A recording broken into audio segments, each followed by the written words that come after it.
This is where we go to the bracelet. I'm going to turn this into a bracelet. And what I'm going to do first, get these things back out. Larry said this is going to be the challenge for April, you said, right? So I'm going to put a 10 in on this. Oh, thank you. Concentrating so much on what I'm doing here that I'm forgetting about that. Somebody who cares about me. Let me just get this evened off a bit here and then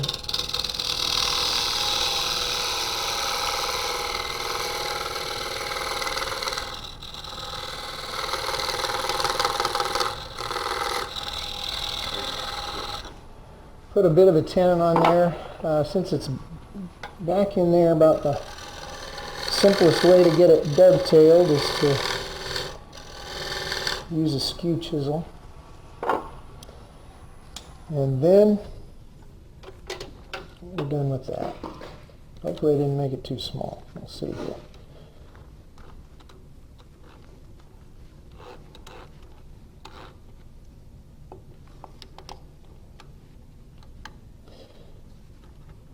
Wood turning is definitely a place where 3 hands would be really nice.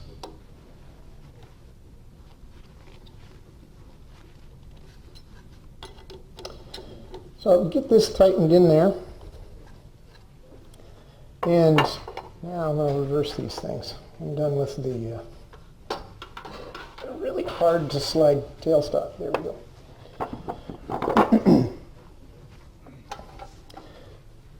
Where did my calipers go? There we go. For a bracelet, of course, you need to know who you're making it for. You can look up on the internet. I just looked up some charts for sizes of bracelets, and 2.5 inches is a good place to start.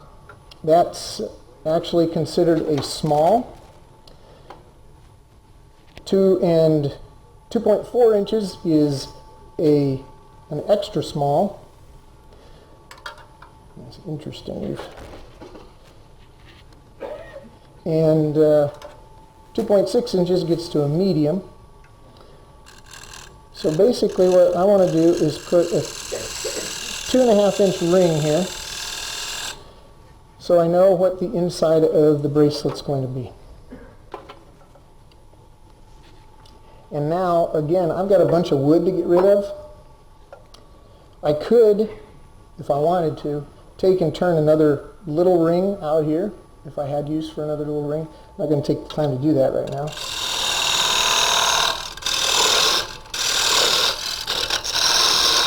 So I'm just going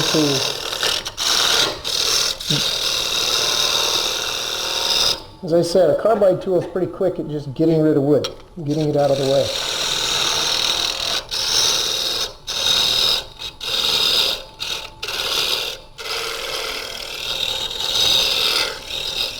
So we'll get it down there somewhat close. And what really defines a bracelet, again, is the inside of it and then what you want to do on the outside.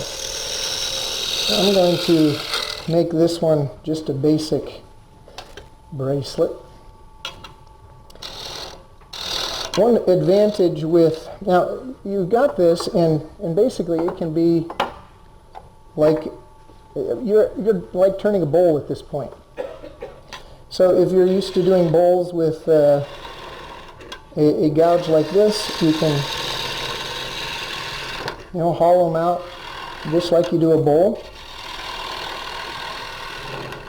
One advantage of having drilled the hole all the way through is I can see when I'm down there.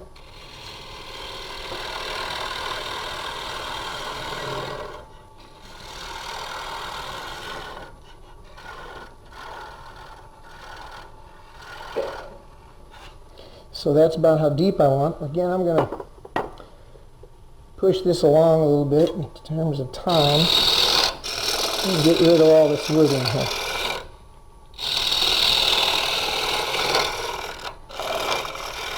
Just want to make sure you don't go too deep. If you had a wider piece on this, you could just hollow out the outside here and then part it off. But this isn't that wide, so that's why I'm ending up making it kind of like a bowl. That makes sense.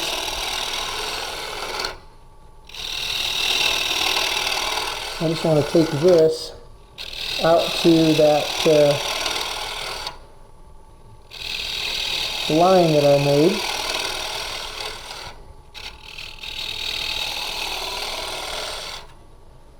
And of course it needs to be straight so that you've got something pretty uniform there.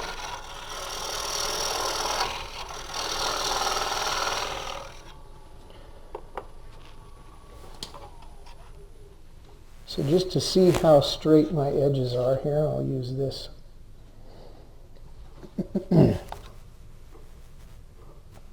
All I'm doing is trying to see, yeah, I've got more to get it closer on the inside.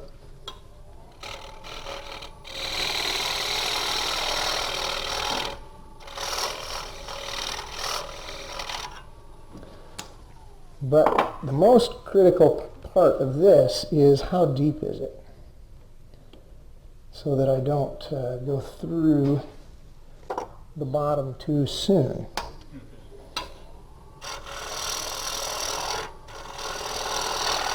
How many people have done a bowl and you went through the bottom? Yeah. That might be an awfully big bracelet.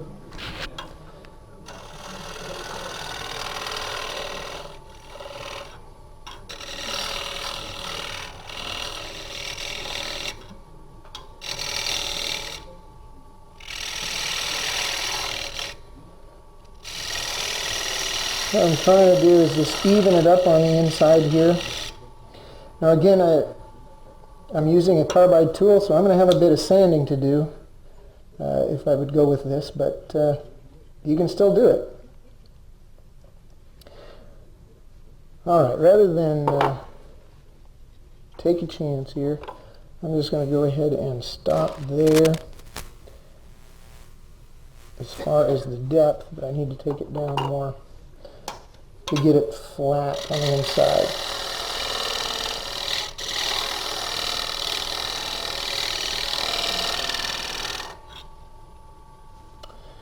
Then I can use something like this, and I'm going to get it a little smoother on the outside here by using a Ellsworth gouge just to put some shape on it. And you can do all kinds of things to make all kinds of shapes of your bracelet. I'm just making kind of a dome shape on this one.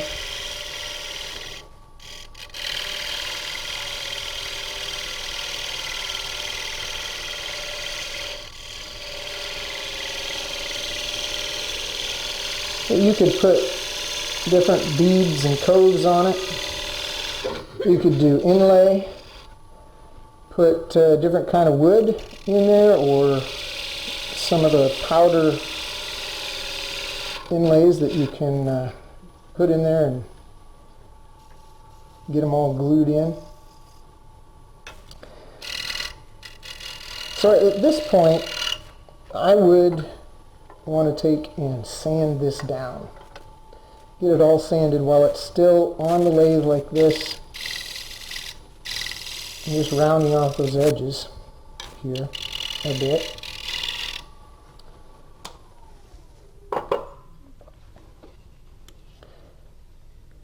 So you can see we've just got a little bit of a curve on the edge there, and now we need to get it parted off. We need to get rid of the rest of that wood.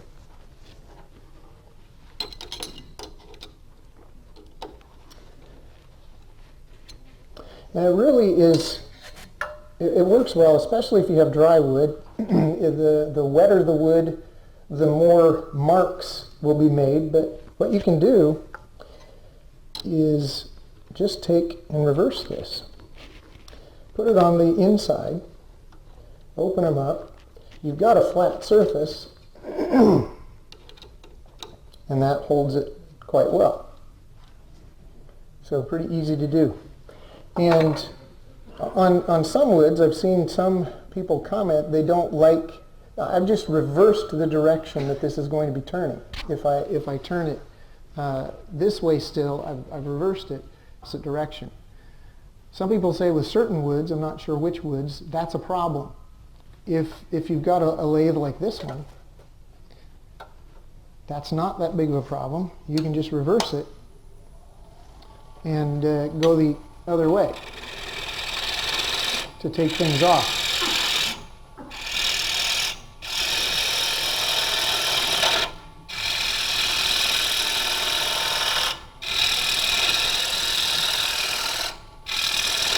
As you can see, it holds it well. Of course, if you get a bad catch, it's probably still going to come off. But what was that?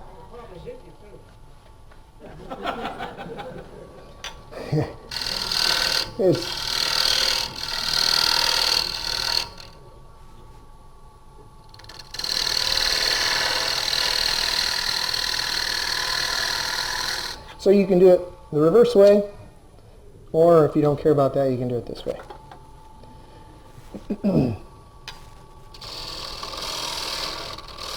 And what you want to try to do is get that to match. I'm going to hurry along a little bit here.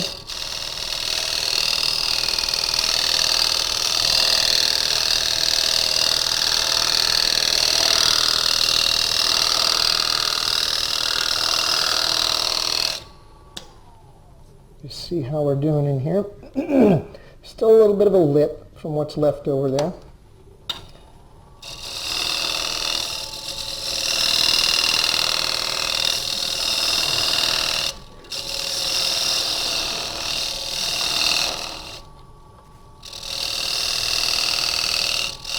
You know, it's nice when people start noticing your work and start asking for things. People, how many of you have had that happen? People start asking for work, yeah? That's encouraging and fun when that happens. A friend back in Illinois, his wife wasn't too happy about his new woodworking hobby.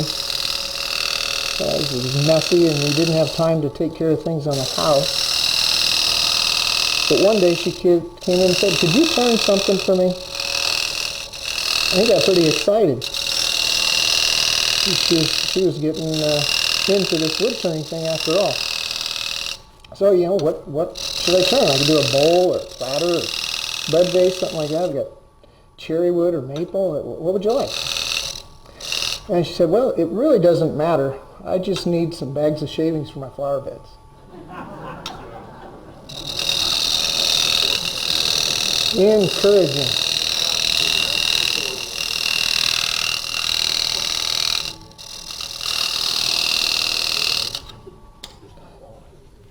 Yeah. You gotta get the right kind of wood for your flower bed. That's down there fairly well. And we can just work to get the edge a little nicer here.